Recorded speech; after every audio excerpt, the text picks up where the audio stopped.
What's up, everyone? Press Reset Earth here. So today I'm going to talk about the Flat Earth Theory. Yes, it's been gaining popularity and a lot of momentum the past 6 months or so. And a lot of people are buying into this. And look, I've looked into the Flat Earth Theory. There's different models.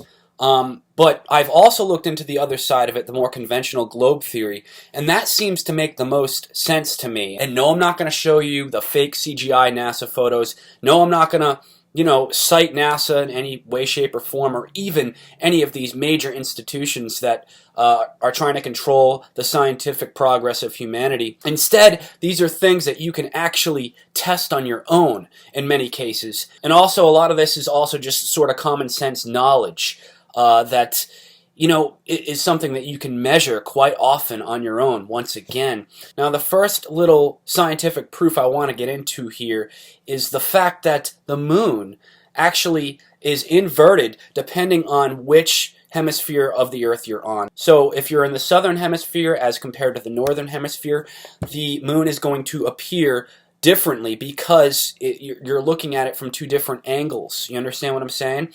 Because the Earth is indeed a globe. This wouldn't work in a flat Earth model. There is no way to explain this in the flat Earth model, and this isn't something that you need to consult NASA to test for yourself. In fact, we have global communication now, and this is something that we can actually test. If somebody in the southern hemisphere was talking or video chatting with somebody in the northern hemisphere, they could actually look at the moon at the same time and test this. Okay, this is irrefutable proof that we are on a globe structure looking at the moon. Now, another thing that we can do to indeed at least logically assume that we're on a globe structure is to just go out, buy yourself a telescope. Any amateur astronomer can do this. And just look at the planets, okay? And you can see that they are indeed spherical, and some of them even have moons orbiting them. And you can see this with your own eyes in a telescope, in a halfway decent telescope that you can buy online for, a couple $1,000 or something. We could even look at the moon and the moon cycles, which is caused by light from the sun reflecting off the spherical object of the moon, and you can test this yourself with a golf ball, shining it in a light, and you can see that this is indeed a sphere you're looking at when it comes to the moon.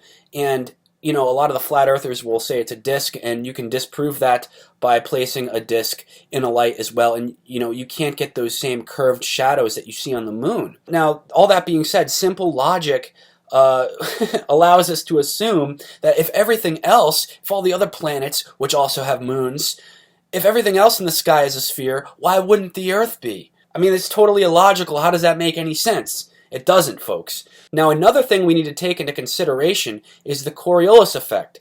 This indeed proves that we are on a spinning structure, and there is no debating this, because snipers, for instance, and you can ask any sniper in the military, you don't have to go to a NASA website to figure this one out.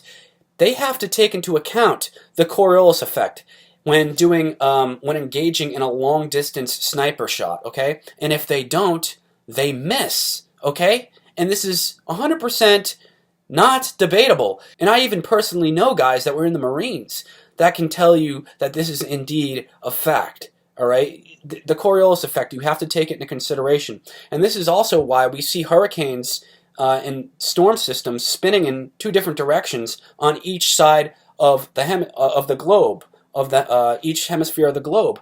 And this is why snipers have to take into consideration the location they are on the planet when factoring in the Coriolis effect, because it's different on different ends of the planet. Next, let's talk about this theory that you can't see curvature, okay? The flat earthers will always say you can never see curvature. This proves that the Earth is flat. Actually, it just proves how small we are in comparison to the Earth. It can be compared to a bacteria existing on a 40-meter diameter boulder, okay? Now, from the visual perspective of that bacteria, it may appear that you're on a flat surface because the curvature is so insignificant from your perspective, it may indeed appear flat, okay? And even that, as a piece of evidence in the first place, is completely rendered inert, because depending on where you are on the planet, there's actually certain instances where you would see a concave if you were in a large valley, compared to if you're looking at a very subtle hill in the distance. It may appear to be curved even on a flat Earth. So how does that even make any sense to cite that as any kind of evidence in the first place? And I'll also hear a lot of these flat earthers bring up the fact that even when you shoot a rocket into the air and film it, that you can't see curvature. Well, that's because the atmosphere goes up so very little compared to the gigantic nature of the globe, that even if you were a bacteria and you raise a millimeter off that 40-meter boulder, well, it's still going to appear the same. You're not going to see much curvature in that case either. So that's what you're seeing there, even if you don't apparently see curvature. It's something that truly amazes me, this whole flat Earth phenomenon that's blowing up, this theory that's just exploded in the alternative research community, because a lot of these researchers they don't cite anybody with a background in meteorology or physics or mechanical engineering or anything like that.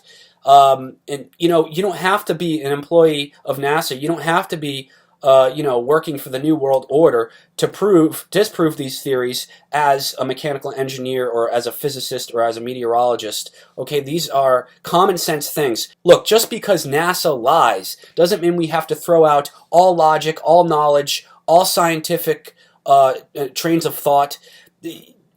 This is a de-evolution, okay? Flat Earth, and here's the thing, I think it's a very, very sinister government COINTELPRO operation. I really do, because they want to devolve our progress, our human progress, our knowledge, right?